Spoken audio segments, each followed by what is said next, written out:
بات کو حل کر دے. صلوات بھیج دیجیے محمد علی محمد پر. یریدون ان یطفئوا نور اللہ بافواہہم ویأبی اللہ الا ان یتم نورہ. یہ کفار چاہتے ہیں کہ پھونکے مار کے اللہ کے نور کو بجھا دے، اور اللہ انکار کرے. ویأبی اللہ، اللہ منع کرتا ہے. ابا کا مادہ نے انکار کر دیا، اللہ نے منع کر دیا اس چیز کو. اللہ کیا چاہتا ہے؟ الا ان یتم نورہ. اللہ تو یہ چاہتا ہے کہ اپنے نور کو تمام کر دے، مکمل کر دے، کامل کر دے. ولو کرہ الکافرون، چاہے ان کفار کو کتنی ہی بات ناگوار کیوں نہ گزرے. آتے ہیں بات پر. ہر معصوم کی ایک حدیث روز آپ کے سامنے بیان کر رہے ہیں. آج نوبتی کس کی؟ جناب سید الشہداء امام حسین علیہ السلام. بہت ساری، میں نے آپ کو یاد ہوگا پہلی مجلس میں عرض کیا تھا کہ ہر معصوم نے امام کے بارے میں، قائم کے بارے میں کچھ نہ کچھ کہا ہے. یعنی اتنی ہمارے یہاں مستند یہ تواتر کے ساتھ یہ روایتیں، یہ حدیثیں ہیں کہ ان میں کسی قسم کے شک کی کوئی گنجائش ہے ہی نہیں. سینکڑوں تک پہنچتی ہے. یعنی 400 کے لگ بھگ روایات ہیں ہمارے یہاں، اور 200 کے قریب. اتنی تحریفات کے باوجود 200 کے قریب روایات ہیں ہمارے برادران اہل سنت کے یہاں. اب آپ سوچیے کہ کتنی، یعنی یہ کتنا اس میں تسلسل ہے، کتنا تواتر ہے ان روایات میں جو امام زمانہ جل اللہ تعالی فرجہ شریف سے متعلق ہیں. روایات کے زمانے کے تغیرات کے باوجود، ظلم و ستم کے باوجود ان روایات کو کوئی روک نہیں سکا. 200 کے قریب. وہاں صرف ولادت کے بارے میں، آپ کی ولادت کے بارے میں جو ہمارے برادران اہل سنت کی روایات ہیں ان کی تعداد ہے 90 کے قریب. 90 روایات وہاں ملتی ہیں. لہذا کبھی اگر ایسا ہوا تو انشاءاللہ وہ حوالے دیتے چلے جائیں گے، آپ کو بتاتے چلے جائیں گے کہاں کہاں کس نے. سب نے سیاہ ستہ سے لے کے جتنی بھی کتابیں، ہر جگہ مہدی دورہ کا ہر ایک نے ذکر کیا ہے. صلوات بھیجیے محمد علی محمد پر. لہذا مظلوم کربلا جناب سید الشہداء ارشاد فرماتے ہیں کہ جب ہمارا قائم آئے گا تمام انبیاء کی صفات لے کر آئے گا. اس کے پاس حسن یوسف بھی ہوگا اور اس کے پاس ہیبت موسیٰ بھی ہوگی، اور پروردگار عالم اس کے معاملات کو ایک رات میں صحیح کر دے گا. مطلب اسے ایک رات میں صحیح کر دینے کا سمجھتے ہیں آپ؟ یعنی یہ جو ہم پریشان ہیں نا، پتہ نہیں کیا ہوگا، کیسے ٹھیک ہوگا، کتنا عرصہ لگے گا، کتنے دن لگے گا، نہیں. جب خدا چاہے گا تو آپ جانتے ہیں کہ ان اللہ علی کل شیء قدیر. آپ اس سے اندازہ لگا لیجئے کہ بعض اوقات یہ شیطانی طاقتیں کتنے کیلکولیشن کے ساتھ اپنے کام کرتی ہیں، لیکن پروردگار نشانیاں دکھا دیتا ہے نا کہ انہی نے کچھ چاہا تو ہو کچھ گیا.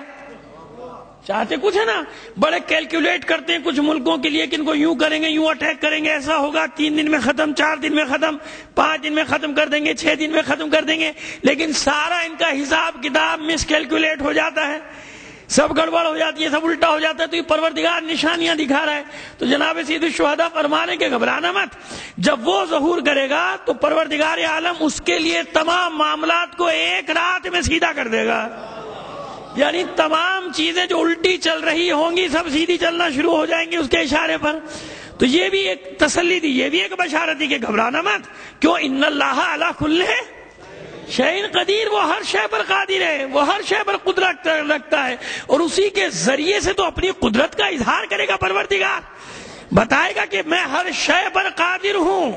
لہذا جناب سید الشہداء فرماتے ہیں کہ تمام معاملات ایک رات میں پروردگار ہمارے قائم کے لیے سیدھے کر دے گا. صلوات بھیجیے محمد علی محمد پر. میں نے سمجھا دیا نا آپ کو کہ جیسے بعض اوقات کیا ہوتا ہے، سب کا سب معاملہ کوئی سوچتے کچھ ہے، ہو کچھ جاتا ہے. تو 2-3 جگہ تو ہو گیا نا، ایسے ہی ہو گیا نا ان کے ساتھ 2-3 جگہ کہ سوچا کچھ انہیں نے ہوا.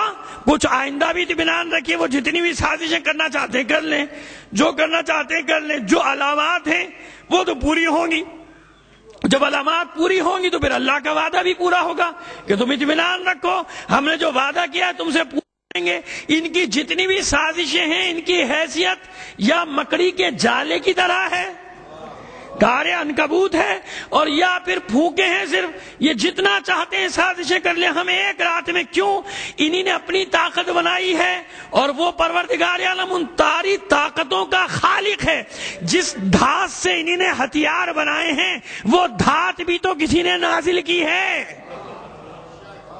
جس دھات سے انہیں ہتھیار بنائے وہ دھات مخلوق ہے کہ نہیں؟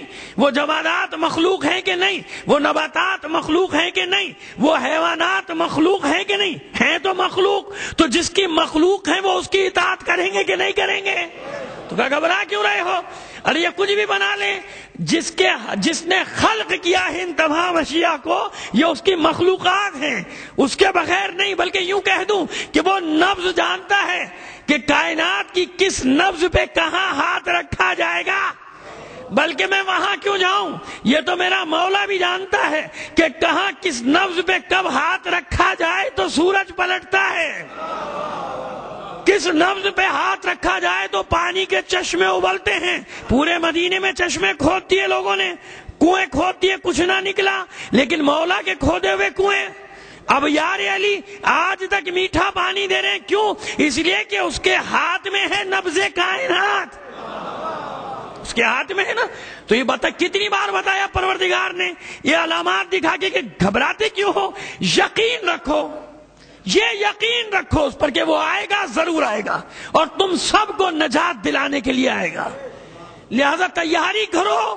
جہاں میں نے کل بات کو ختم کیا تھا وہیں سے اب علامات شروع کرنا چاہتا ہوں کہ الجل، جلدی کرو، جلدی کرو۔